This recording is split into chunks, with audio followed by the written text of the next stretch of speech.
നമ്മളുടെ ഒരു റിക്വയർമെൻ്റ് എന്ന് വെച്ചാൽ മിനിമലിസ്റ്റിക് ഡിസൈൻ അല്ലേ, at the same time practicality. They were very patient. അവർ നമ്മൾ റിക്വയർമെൻറ്റ്സ് എല്ലാം കേൾക്കുകയും അതനുസരിച്ച് തന്നെ we have got a good outcome finally. എനിക്ക് പേഴ്സണലി വെരി ഇമ്പോർട്ടൻ്റ് ആയിരുന്നു. വിൻഡോസ് ഒരുപാടുള്ളത് കൊണ്ട് ലൈറ്റ് എന്ത് ചെയ്താലും ലൈറ്റിനെ ബ്ലോക്ക് ചെയ്യരുതെന്ന്, നല്ലപോലെ പ്ലീസിങ് ആയിരിക്കണം എന്ന് ഇമ്പോർട്ടൻ്റ് ആയിരുന്നു. അപ്പോൾ അങ്ങനെയാണ് ഞങ്ങൾ ഈ white and teak and green എന്നൊരു തീം വന്നത്. ഈവൻ കിച്ചൺ ആണെങ്കിലും അങ്ങനെ തന്നെ വൈറ്റിൽ തന്നെയാണ് ചെയ്തത്. അതൊരു റിസ്കി ചോയ്സ് ആണെങ്കിലും so far V are very happy. Entire iScape team, we have done a very good job. And thanks for everything.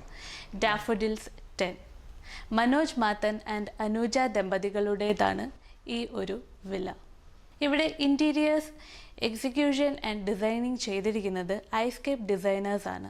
ഇനി ഓരോ സ്പേസും എങ്ങനെയാണ് ഡിസൈൻ ചെയ്തിരിക്കുന്നത്, എന്ത് മെറ്റീരിയൽസ് ആണ് യൂസ് ചെയ്തിരിക്കുന്നത്, കളർ തീം എന്താണ് തുടങ്ങിയ ഡീറ്റെയിൽസ് നമുക്ക് നോക്കാം. മെയിൻ ഡോറിൻ്റെ സൈഡിലായിട്ട് തന്നെ ഒരു സോളിഡ് വുഡ് കൺസോൾ ടേബിൾ ചെയ്തിട്ടുണ്ട്. ടീക്ക് വുഡിലാണ് ഇത് ചെയ്തിരിക്കുന്നത്.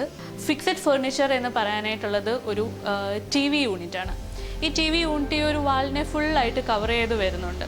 ഡൈനിങ് റൂമിൽ ഫിക്സഡ് ഫർണിച്ചറായി നമ്മളൊരു ക്രോക്കറി ഷെൽഫ് കൊടുത്തിട്ടുണ്ട്. ഡൈനിങ് റൂമിൻ്റെ തന്നെ സൈഡിലായിട്ട് സ്റ്റെയർ കേസിൻ്റെ ബോട്ടം സ്പേസ് മാക്സിമം യൂട്ടിലൈസ് ചെയ്ത് അതിൻ്റെ സൈഡിലായിട്ട് തന്നെ ഡൈനിങ് വാഷ് കൗണ്ടർ കൊടുത്തിരിക്കുന്നു.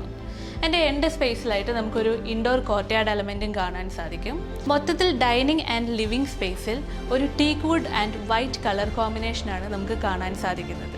അങ്ങനെ എത്രമാത്രം സ്പേസ് മാക്സിമം യൂസ് ചെയ്യാമോ അത്രയും യൂസ് ചെയ്തിട്ടാണ് നമ്മൾ കിച്ചണിൽ ക്യാബിനറ്റ്സ് എല്ലാം കൊടുത്തിരിക്കുന്നത്. ഈ ഒരു കിച്ചൻ്റെ സ്ട്രക്ചർ നോക്കുകയാണെങ്കിൽ നമുക്കൊരു വലിയ വിൻഡോ വന്നിട്ടുണ്ട്. അതുകൊണ്ട് തന്നെ നല്ലൊരു ലൈറ്റിംഗ് ആണ് കിച്ചൺ സ്പേസിലേക്ക് കിട്ടുന്നത്. ഗ്രൗണ്ട് ഫ്ലോറിലെ മറ്റ് ബെഡ്റൂം നോക്കുകയാണെങ്കിൽ അതൊരു പാരന്റ് ബെഡ്റൂം കൺസെപ്റ്റിലാണ് ചെയ്തിരിക്കുന്നത്. അതിലൊരു വാർഡ്രോബ് സ്പേസ് രണ്ട് സൈഡിലായിട്ട് കൊടുത്തിട്ടുണ്ട്.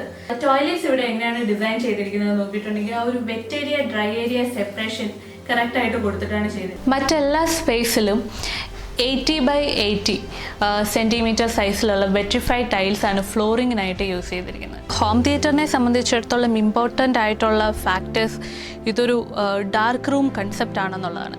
ഫുള്ളി സൗണ്ട് പ്രൂഫ് ചെയ്ത് അക്യൂസ്റ്റിക്സ് ഒക്കെ നോക്കിയാണ് ഈ ഒരു ഹോം തിയേറ്റർ ഡിസൈൻ ചെയ്തിരിക്കുന്നത്. പിന്നെ എക്സ്ട്രാ ലൈറ്റിങ്സ് കൊടുക്കാൻ വേണ്ടി സീലിംഗ് ചെയ്ത് അതിനുള്ളിലെല്ലാം കോയിൻ ലൈറ്റ്സും പ്രൊവൈഡ് ചെയ്തിട്ടുണ്ട്.